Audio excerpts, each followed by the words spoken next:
order to the kind of language that goes on to shape perception. Today is not the glass ceiling, but I just needed to get that off my chest. First hard fact of the day. 379 confirmed COVID cases yesterday. That's a smaller number than we've been seeing recently. Lagos has the highest number of cases with 138. And Rivers was second with 44. I want to have some hope, but here's the thing. Just because the numbers came down yesterday doesn't mean that they will keep going down. If we don't keep taking precautions, limit your movement. When you must go out to work or to buy essentials, wear a mask, keep your distance from people, and wash your hands, sanitize your hands as often as possible.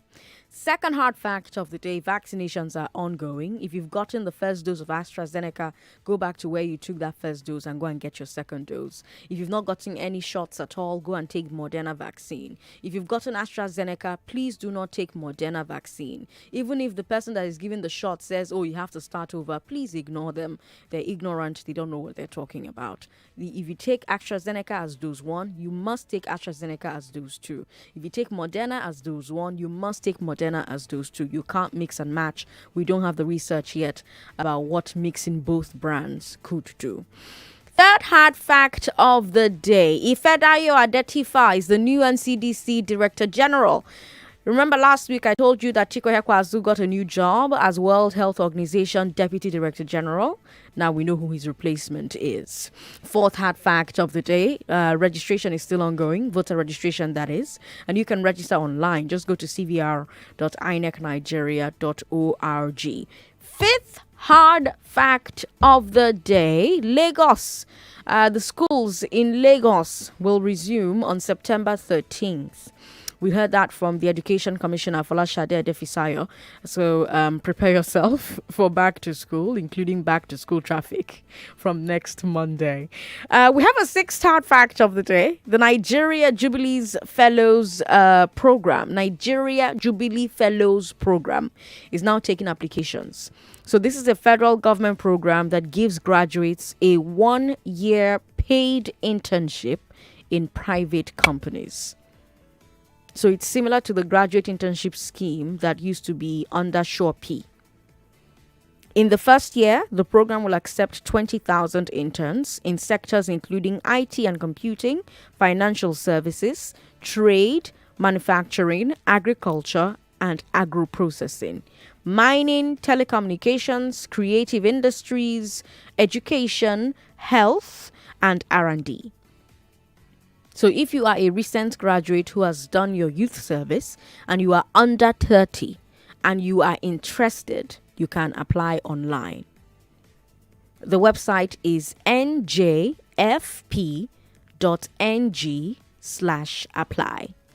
njfp.ng/apply. That's November Juliet Foxtrot Papa .ng/apply. I'm hoping that some of our 1 million hard factors will apply for this so that they can come back and tell us how the application process went. It's important that we do this because, all the people who listen to hard facts, we need to find out whether a program like this works or not. They know that 1 million locations cannot be wrong, right? So if they're listening to us, we must be giving them the facts. So Biko, apply for this Nigeria Jubilee Fellows program. Call the show, message the show, tell us how it's going. And speaking of the show, I have a great show for you today, starting with the big three. We'll talk about UNILAG and LASU in the top 6 Nigerian universities according to World University Rankings. Then let's talk about the aftermath of IPOB's sit-at-home announcement in the Southeast. We're going to take a look at reports that we're getting of reprisals for those who did not comply and those who did. And then let's talk about Katsina state government announcing even more measures to crack down on insecurity. Chukwudi will bring you Community Report today, as always. And on today's Big Hard Fact, we'll talk again about COVID-19 vaccinations. There's been some controversy over some states wanting to enforce vaccine mandates. So we'll talk about that. We'll also talk about why so many Nigerians are against mandatory vaccinations for COVID specifically. I know that a lot of you have some concerns, so I've brought in an expert to talk to you about it. This is a chance to have frank conversations, so you ask your questions and you get honest answers. The National Primary Healthcare Development Agency will be here at 5 o'clock, so don't miss that conversation. As usual, news updates will come your way at the top of every hour. We'll hand you over to Rufai for conversations after the news at 6 o'clock, but let's get into the big three today. This is the Big Three. The Big Three. On Hard Facts. On 99.3 Nigeria Info. Why are UNILAG and LASU on the world rankings list? What are they doing right? What are they getting right? What are UNILAG and LASU getting right? How should government handle the aftermath of IPOB sit-at-home threats? Has Masari diagnosed the root cause of insecurity in Katsina? Those are your big three, Lagos. Let's talk. Lagos has 2 schools in the World Universities ranking this year, yet again. That's our first story.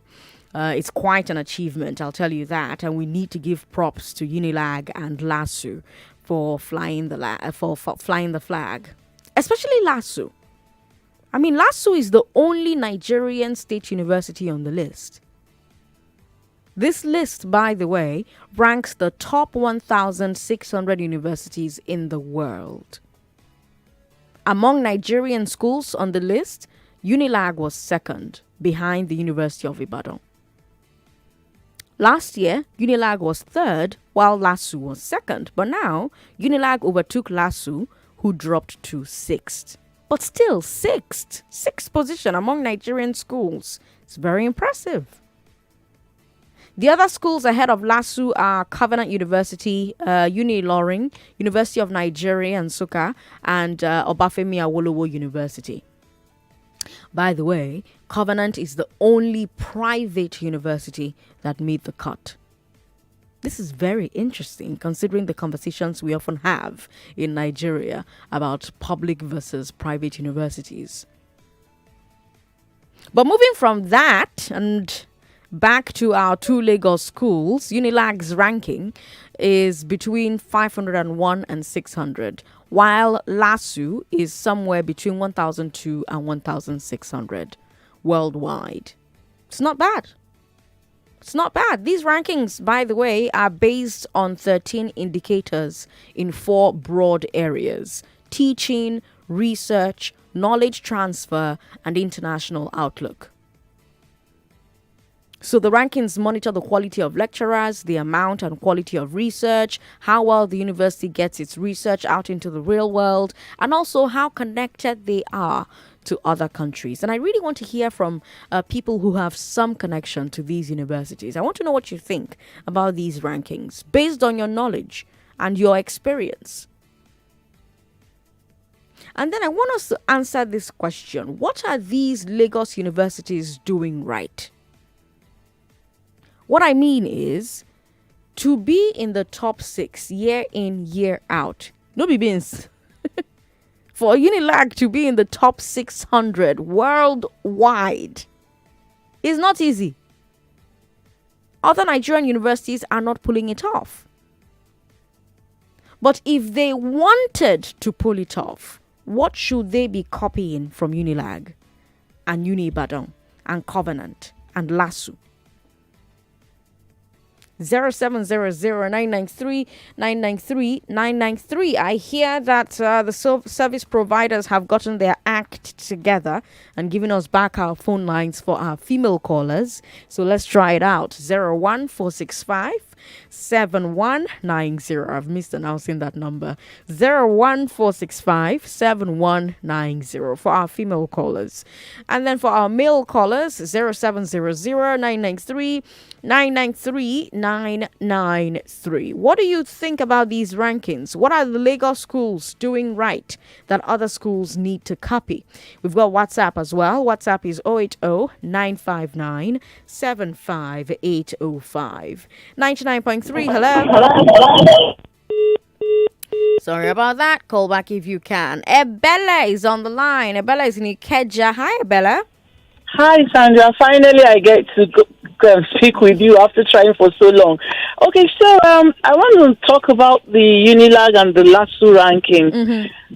I'm actually a lecturer in LASU. Oh, fantastic. Yeah. And I must commend the state government for the inputs they have done, especially this recent administration, Governor Sanwo-Olu, he has really been fantastic. And if you notice, over the past 5 years, there has been no strike in LASU. So even when National ASU is on strike, we never join their strikes because most of our demands are either being met or, there's a promise. So, I must commend Lagos state government. But I think one reason why we dropped in the rankings is because of our internal VC issues. I don't know if you have followed the VC drama story. Yeah. Yes. So at the end of the tenure of Professor Fagbon, there was a panel, there was a second panel, now there's a third panel. So I think all that internal politicking would have affected, and so this is just a plea to Lagos State. We are doing well in LASU. LASU has been peaceful. For the past 5 years, all our students have been in school. And LASU is actually one of the few universities that were open even throughout the COVID period. Throughout last year, for most of last year, when most government universities, especially after the lockdown was lifted, we were still in school. We were doing virtual lectures. We are still doing virtual lectures. So students are staggered. So we are LASU, we are proud. I like that. That is our motto. That's our motto. So we are LASU, we are proud. So just an appeal to the government. Please don't let all the good work of the past years come to naught because of politics. So I'm so proud to be a lecturer in LASU. Thank you very much. Ebele from Ikeja, thank you so much for calling us on the show. I love this show. I love the caliber of people that listen. Like, it doesn't matter what I want to talk about. Everyone who works in that industry listens to the show. It's always amazing. Always makes me very proud. We've got WhatsApp 080-959-75805. What are these Lagos universities doing right? To be in top 6 year in, year out is not easy. It's not a day's job. So what are they doing right? What should the other Nigerian universities be copying? To be in the top 600 worldwide, it's not easy. There are lots of universities all over the world, and UNILAG managed to make it into the top 600. Other Nigerians are not doing it. Now, if they wanted to do it, how should they do it? What should they be copying from UNILAG and Unibadan and Covenant and LASU? We've got WhatsApp messages here. Sandra, thank you for your opening speech about this women thing of not loving themselves. It pains me anytime I hear it from a woman. You just set my mind this afternoon. Benita Ije with that message. Benita, thank you very much for your message. Good afternoon, Sandra. We are just in a wicked world and in a wicked system of things everywhere. It's just distraction and confusion.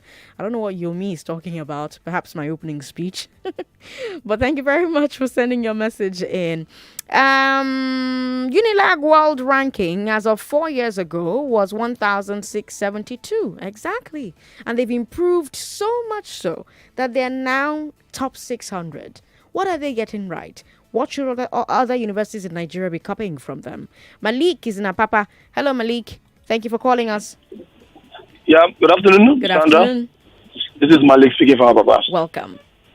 Sandra, you asked a question. What did they do right? People from the southwest knows the value of education. Okay. I don't know if you understand me. Okay. So they're putting on that value onto their people. So we from the other side that comes to tap from them are searching for that same value. Okay. Like I asked a question, Sandra. and I've asked this question. Niger Delta University, have you been to that place? Yes, I have. You've been to Niger Delta University? Well, I haven't been there, but I know the university. Okay. Yes. In I worked in Bayelsa. Bayelsa. In Bayelsa, you know how much Bayelsa takes from allocation. You see the university, you will cry. You know how much NDT has spent so far. You see the university, you will cry, Sandra. Compared to Ekiti State University. Ekiti State University. I'm not saying story. I have been there. I have spent time. So I know what I'm telling you. Okay. So they know the value of education and they want to put the impact of it to their people. I didn't get my point. I believe you. I get your point. That is the difference you're seeing. I was shocked that Namazuki University is not there. I was shocked. Well, UNN is there. What number, Sandra? I'll have to check, but at least they're there, Sha. They are Sha there. They are there, Sha. They are Sha there. All right, Sandra, thank you. Malik, thanks for calling me. What's that? They are Sha there. What's that? We've got more people who are calling in 99.3. Hello. Hello, Sandra. Thanks for calling. What's your name? Good afternoon. Ikenna is my name. Welcome, Ikenna. Yes, great. I'm proud to be, a graduate of the University of Lagos at this point. Greatest kaka. Yes, greatest kaka.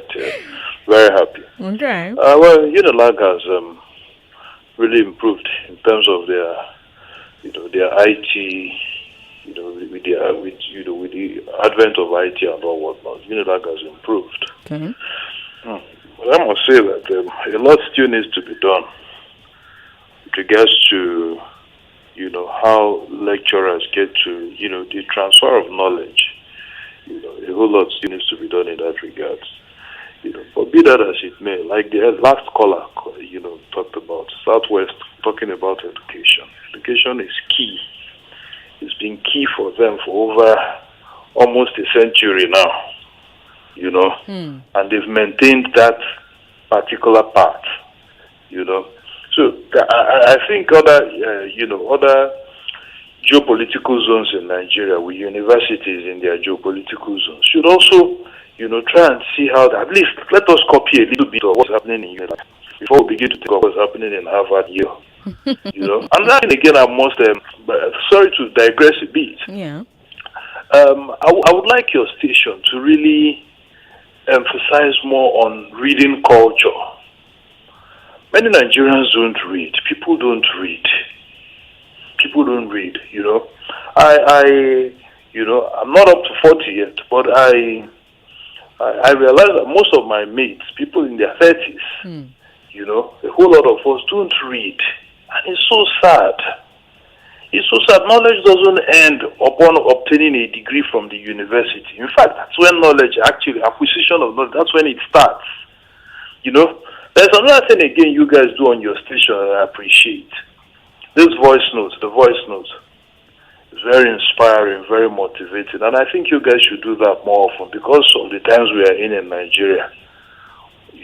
I'm speaking, following from the discussion I had with Joyce on her program, talking about the subgroups, emerging in all parts of the country.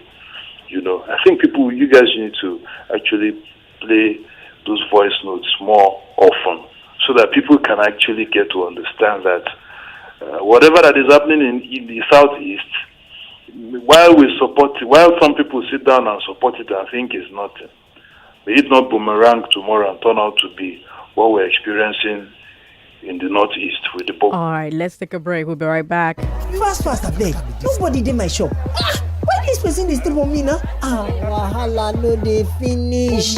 Omnibiz, oh. Online market for your. Okay.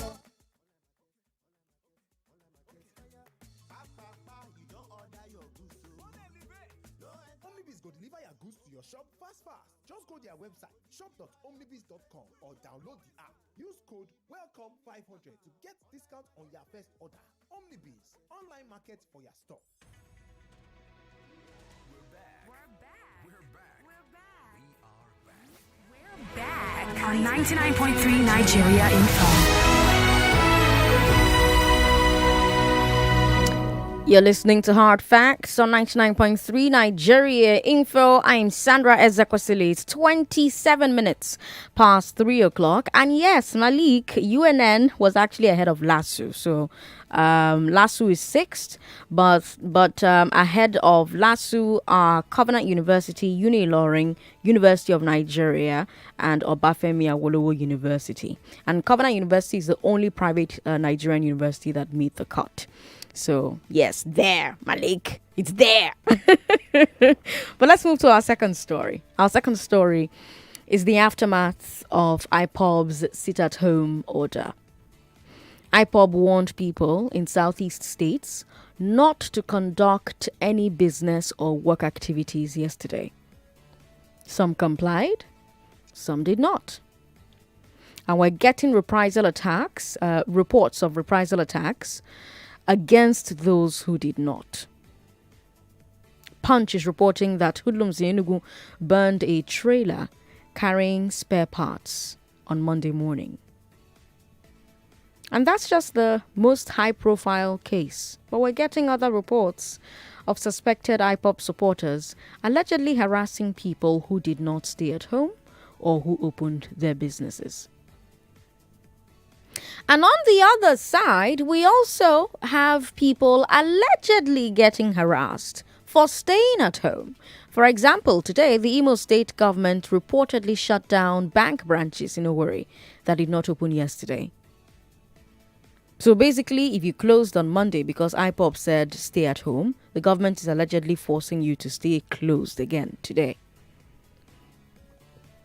And I want to know what you think about this. How should governments respond to people who stayed at home on Monday? Should they be punished? Or is this simply civil disobedience, which government should respect? Then secondly, what about the IPOB supporters who are attacking those that did not stay at home? Again, is protest not a choice? What do you think this response by the supporters of IPOB is about? What do you think of it? And more importantly, what do you think the response by government should be to these IPOB enforcers? I should say, by the way, that most of the information about IPOB's stay at home was spread on WhatsApp, Facebook, and in person. Not on Twitter. I'm bringing this up because up until today, hundreds of thousands of Nigerians have been deprived of Twitter's services in some way because the government said IPOB was using Twitter to disrupt the country. And yet, after the ban, here we are. IPOB is still operating using Facebook, WhatsApp, phone calls, word of mouth. And most analysts are saying that these are the methods that IPOB was using before the ban. Not really Twitter. People in Abia State are more on Facebook than they are on Twitter. Same for Imo, same for Enugu. Same for Anambra. They are more on Facebook and WhatsApp than they are on Twitter. So having seen this, does the official reason for the Twitter ban make sense to you?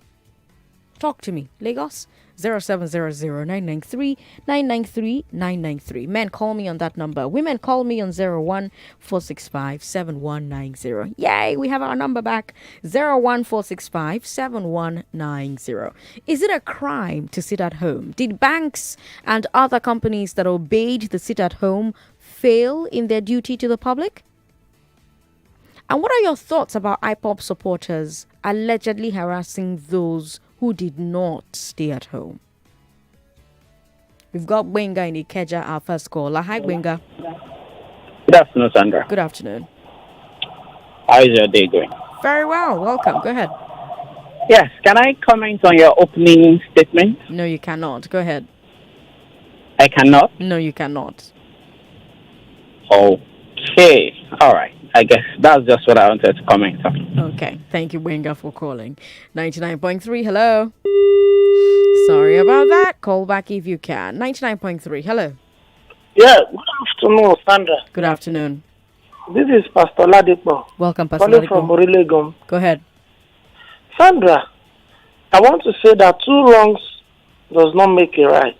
Okay. The IPOB, they are very, very wrong on their own side for attacking people who choose to do their business. It's not as if those people are not in solidarity, but they have chosen to do their business because their business is a daily business. And they can't say because people are agitating for something, they can't do their own business. So for IPOB to attack them is wrong. Secondly, for the government to go and shut down those banks for obeying, they didn't even know that those people that obeyed, they obeyed for the sake of their own safety. They obeyed for the sake of their own safety. If they had opened and they had been attacked, what will happen to them? Their life, they will lose their life, and the only thing the government will come out to say is that they commiserate with them, they are sorry for this. So the government should show understanding this time around with those people. Not because they want to show solidarity with IPOB by shutting down their banks, but because of the safety of their own life. So what the government should have done is to go ahead with sensitization. Sensitize the people that go about your business. Adequate security has been provided for you so that you can do your daily business instead of coming back to close down those banks, those branches because they didn't open. What about if they have gone to work and they are attacked? What will happen to them? So for me, two wrongs does not make a right. It's not as if IPOB, as long as they continue to use those means to communicate, let the government also use those means to attack, to counter their own communication by becoming vocal more and more, telling the people how safety their life will be if they go about with their business, and providing adequate security on those days of sit at home. It's not as if to harass anybody, but to assure the people that their life will be saved. I think that is the best they would have done instead of closing down those banks. Then instead of attacking people also on the side of the IPOB, they are going overboard. They are going overboard for crying out loud. And it is the fault of the government too, who has not shown enough strength in trying to provide security, not to also attack the people, but to show the people that, look, you can go about your daily business. We are here to provide security for you. Thank you, and God bless Nigeria. Bless Nigeria. Thank you very much for calling us, Pastor Ladipo. All right, we're getting calls from our female listeners. Let's wait for the screeners to make one of the calls ready for us. In the meantime, we'll go to WhatsApp. We've got Anonymous who says, I'm currently a student at the University of Lagos studying geography, though I studied economics at UNN. I feel this is all hype without major indices for the rankings shown. Student welfare is poor. If we protest, we get rusticated. That's an infringement of our rights. Poor hostel, lecturers basically repeat course notes without research, etc. I believe the students should speak and tell you the real story. Anonymous, thank you very much for your message. Well, I do hope that we hear from more students, to be honest with you, because like I said when I was telling you about that first story, the criteria that they used were 13 indicators in 4 broad areas: teaching, research, knowledge transfer, and international outlook. So the rankings monitor the quality of lecturers, the amount and quality of research, how well the universities get its research out into the real world, and how connected they are to other countries. We've got Choma and Yannick Baja on the line. Hello, Choma. Hello, Sandra. Good afternoon. Good afternoon. Thanks for calling. Yes. As the last caller said, I want it to be on record that nobody is imposing seats at home on the Southeast.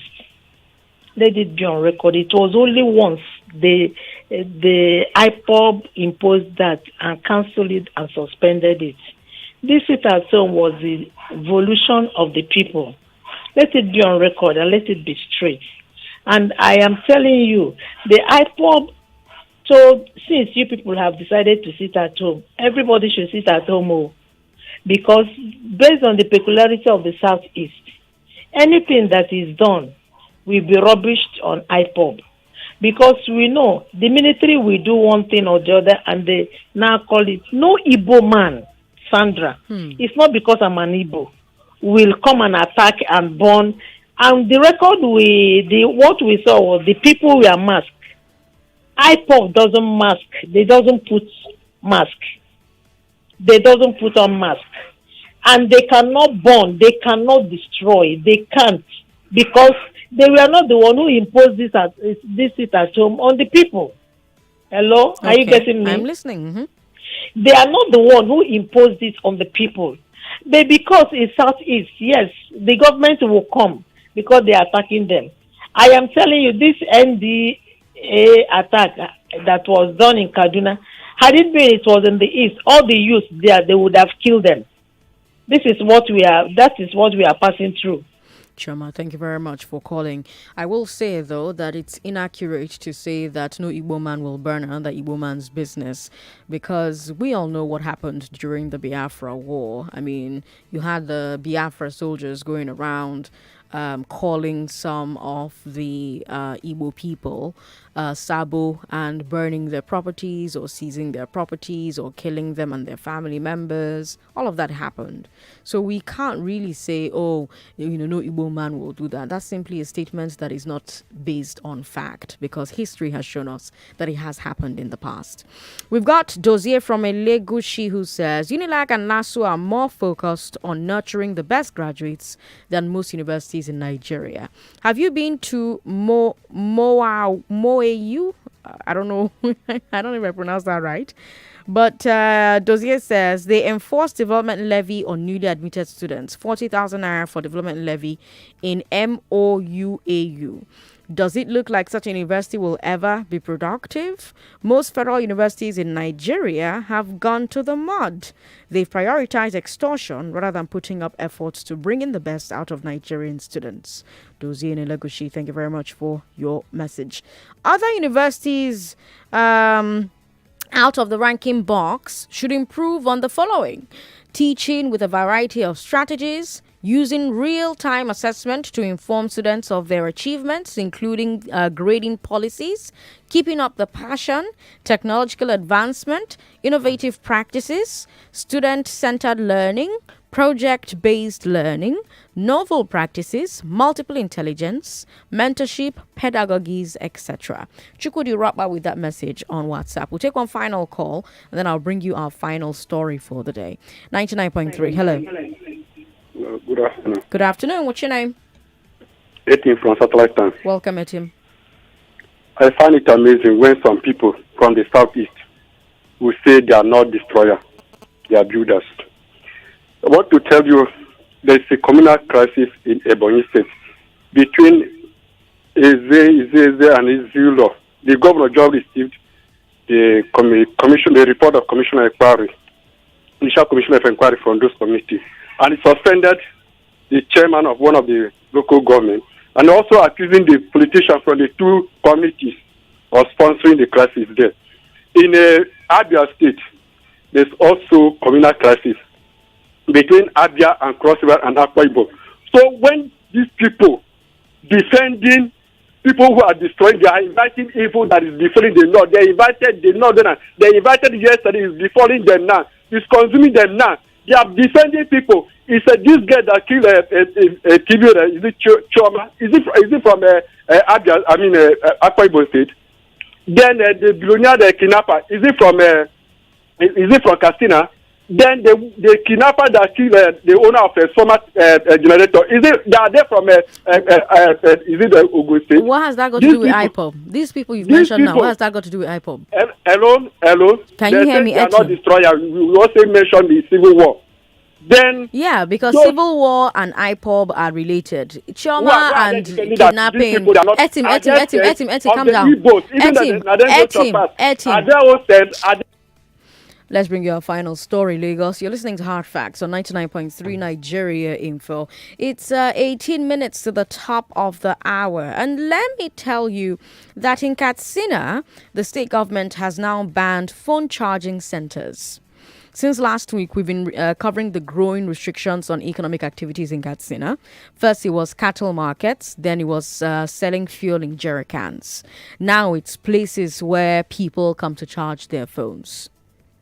And Governor Aminu Bello Masari says he's going after these activities because the terrorist groups rely on them. Now, on the other hand, you have different groups who are complaining that these restrictions are biting innocent people as well. But the House of Assembly is supporting the governor.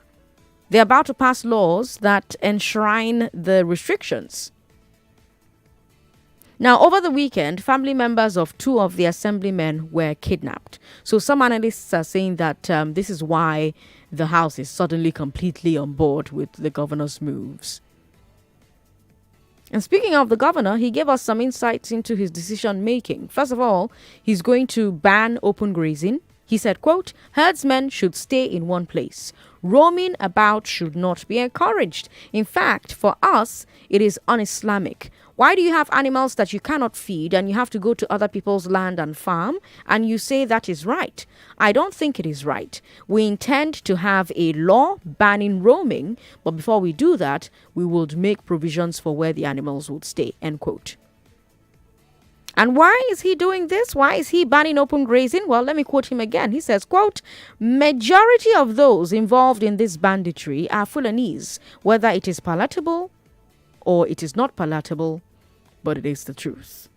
I am not saying 100% of them are Fulani, but majority of them are. And these are people who live in the forest and their main occupation is rearing cattle. So, the Katsina State Governor, Aminu Bello Masari, is saying that there is an economic demographic to these gangs of terrorists. He's saying that they are mostly cattle rearers in the bush, and that explains the restrictions on cattle markets and cattle transportation, and now open grazing. Do you think he diagnosed the problem accurately? Did Masari diagnose the problem accurately? And if so, do you think he has come up with a good solution? Do you think his solution is a good one? Women, call me on 01465 7190. 01465 7190. Me on 0700 993 993 993. So with Masari, first it was cattle markets, then it was selling fuel in jerry cans. Now it's places where people come to charge their phones. They can no longer charge phones at phone charging centers. And this, of course, is alongside a number of other things that he has banned in Katsina State. Let's talk to Engineer Christian. Engineer Christian is in Ejibo. Hello, Engineer. Sandra, my sister. Thanks for calling. Good afternoon. Good afternoon.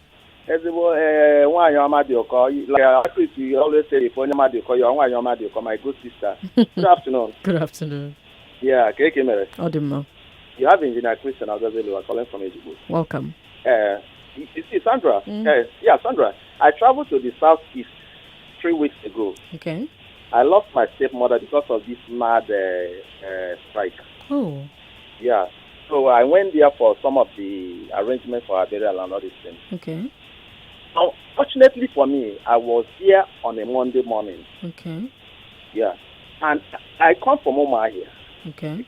Umahia, gong. Okay. So that day, I arrived Umahia on Sunday morning. Then on Monday morning, we have to go to the mortuary to take her out. So there was movement everywhere. Mm-hmm. People opened their shops. Those that want to open.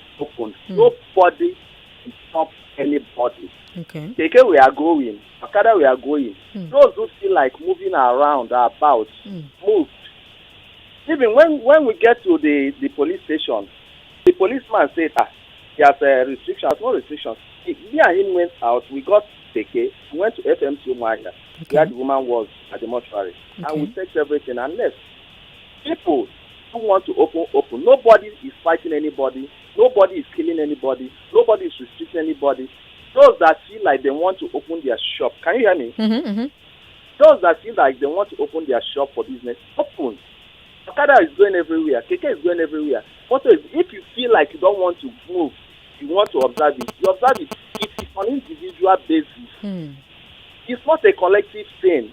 Umaya is supposed to be the ethics center where that is where Nnamdi Kanu comes from. Afaruku, near Golden Guinea. That is my place, Congo. I'm telling you. That is my place. So for everybody who is saying that Igbo people are inviting the devils or they are comparing Choma, the man that killed that girl, is it through Twitter or through Facebook? Or the guy that was arrested with his father, is it from Adia? Running everywhere. Don't try to doubt this as the part of the people. Business who mind their business. That Monday, I went from Ama village, Barista, Mondo Obani, very close to my village. I went to Uma here with AK. Everybody's moving. If you don't want to open your shop, go fighting. Everybody's taking your shop. It is in. I'm not an IPOB member, but I have brothers and friends and relations. And if they tell me their reason, they give me their ideology. I say, well, fine and good. If Biafra comes to fruition, fine and good. If it didn't come to fruition, so for somebody to sit, an above brown man, to sit in a satellite, and then it's playing in Southeast. Engineer Chris, thank you very much for calling. 99.3. Hello. Hello, what's your name, sir? My name is Christopher Menike. I'm calling from Apapa. Good to have you on the show. Can I say about... yes, go ahead. Now, I'm not a member of IPOB, but I'm in support. 100% support. But what I'm about is the way about applying this sit-at-home order and enforcing it on our own people. Whether you like it or not, you must not come out. You must obey. The way they are going about it, harassing people, they are shooting themselves on the foot, on their own foot. Because by doing all these things, they are gradually making people to be they are losing support from people in the Southeast now. Their support base is going to be lessened for this activity they are using. You see, so the agitation is going to die gradually. Even if care is not taken, they will not succeed. Because when you are also harassing people that are supporting you, they will be against you in the long run. You see, this is what they don't know. What I'm trying to say now is that the agitators, their heads, from Nnamdi Kanu to the Emakwafu, they should stay clear of this type of method they are using. All right. Thank you very much for calling. John Awoke says, sit at home by IPOB is the best way of agitating in the Southeast because normal protests before have killed a lot of innocent people. We've got Julius Ureme who says it's very wrong for anyone to think that the same IPOB that called off the sit-at-home order will come back to attack citizens for complying. Hoodlums took over NSAS protests, which is arguably the handwork of politicians. But then, if citizens are at home for fear of their life, is the police also sitting at home?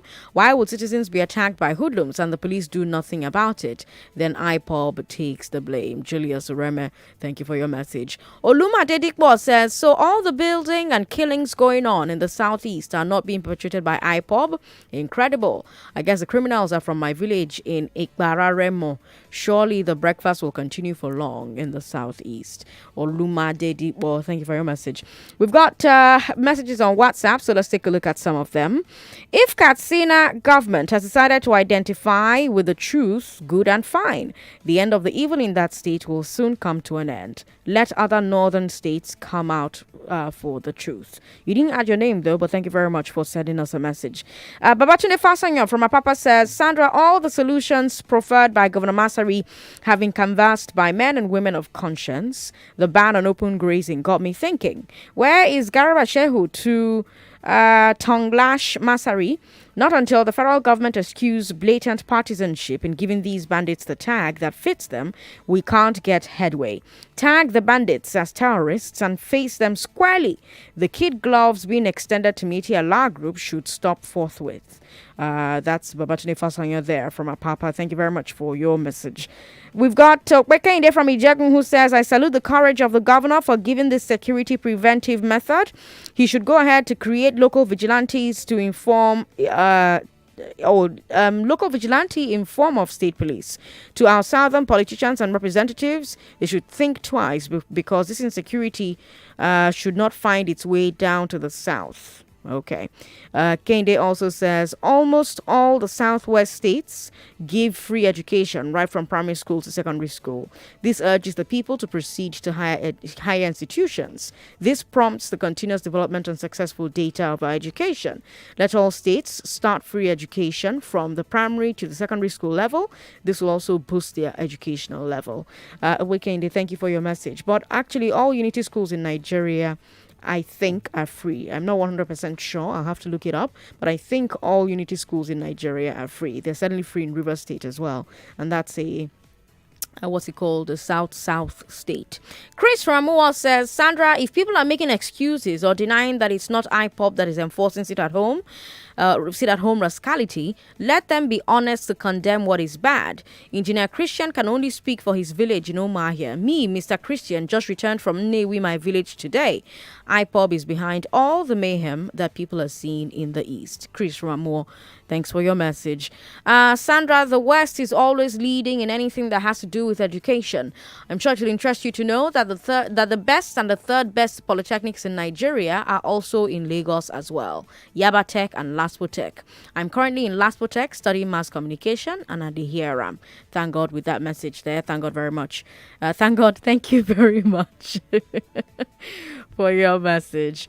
Sandra, you are indeed the people's president. In every sector you discuss, there's always someone from that field to comment. I am from Bayelsa and I graduated from Niger Delta University. The infrastructure was bad, but now it is better and attractive. Saf S. Frank with that message there. And Sir S. Frank says he's the people's vice president, South.